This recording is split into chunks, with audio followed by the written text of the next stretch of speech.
History is a grand old play, isn't it? We all know the leading men, George Washington on his white horse, Thomas Jefferson with his quill pen held just so. They take their bows and we applaud. But what if I told you that behind the curtains in the wings, there were other actors? People just as important, but whose names never made it onto the poster. Today, let's pull back the velvet curtain on one of history's most fabulous supporting characters. His name sounds like something from a Greek myth, but he was very real. Hercules Mulligan. He wasn't a general or a politician. He was a tailor living in bustling New York City, and he was a spy. New York, 1776. The city is buzzing with tension and hope. The British sweep in and seize control. The city falls. For 7 years, New York is the prize. The fate of a revolution hangs in the balance. So, who was this Hercules Mulligan? He wasn't born a spy. He was born in Ireland in 1740 and came to New York as a young boy. He was clever and ambitious, and he set himself up in a respectable trade tailoring, and he was very, very good at it. His shop became the go-to place for the city's elite. He was a friend of the influential, a man about town.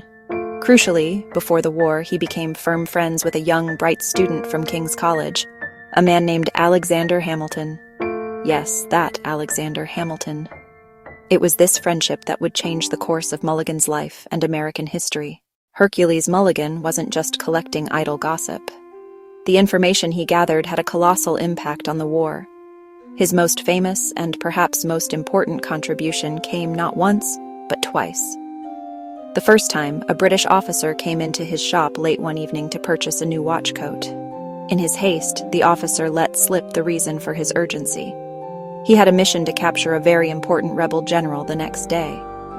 As soon as the officer left, Mulligan sprang into action. He sent his trusted agent on a frantic ride through the night.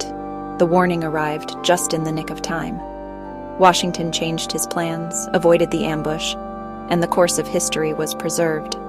Beyond these life-saving interventions, Mulligan's intelligence was a constant thorn in the side of the British.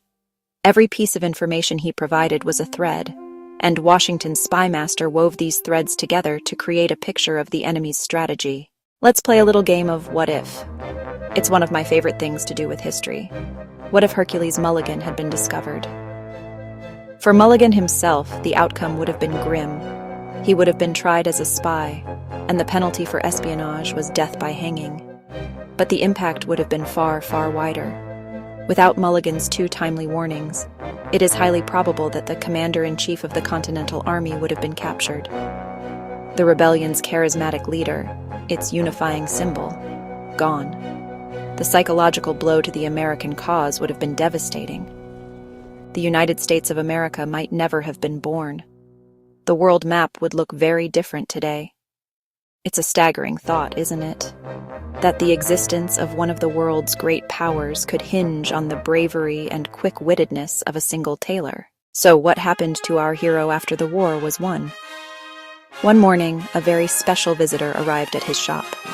It was George Washington himself. The new nation's greatest hero stopped by for breakfast and to publicly order a new suit of civilian clothes. It was a powerful public thank you. He lived out the rest of his days as a respected citizen and successful merchant. He was buried near his old friend Alexander Hamilton in the Trinity Churchyard in New York. The wonderful thing about Hercules Mulligan's story is that it shows us that anyone can be a hero. You don't need a crown, a title, or an army. You just need courage, cleverness, and a commitment to making a difference. What is your stage? What are your weapons? Every single one of us has the power to be a force for good, to weave our own thread into the grand tapestry of history. History is happening right now, all around us, and it's waiting for its next unsung hero. Perhaps it's you.